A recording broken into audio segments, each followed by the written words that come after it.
30% de baisse de la dépense publique. Est-ce qu'il y a matière à s'inspirer de cette expérience? Alors, Thierry, difficile de dupliquer. Avant de parler d'éventuelles duplications, je voulais juste vous dire quand même que moi j'étais un peu bluffé. C'est-à-dire, j'y croyais pas du tout au début.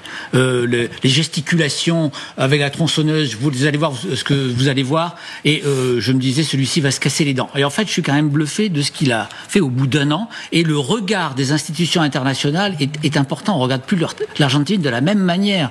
Je regardais avant de venir une étude de JP Morgan, de la banque américaine, qui a vu son indice de risque divisé par 3 sur l'Argentine. C'est devenu un pays fréquentable. Auparavant, ça ne l'était pas. C'est un pays, comme vous le disiez, hyper mal géré, ultra corrompu. Donc, un pays en faillite qui a vraiment dégringolé pendant plusieurs décennies. Alors aujourd'hui, ce traitement de choc dans ce pays en faillite, ça produit des résultats spectaculaires.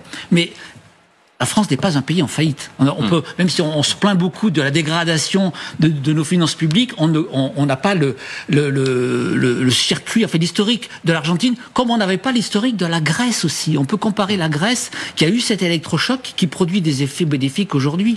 Donc c'est pour ça qu'il faut être prudent pour appliquer ces recettes ailleurs. Mais en tout cas, en tirer une leçon, c'est que dans un pays comme ça, au bord de la faillite, une action très vigoureuse, menée de façon résolue, peut avoir des résultats spectaculaires très vite, comme ça a été le cas en Grèce.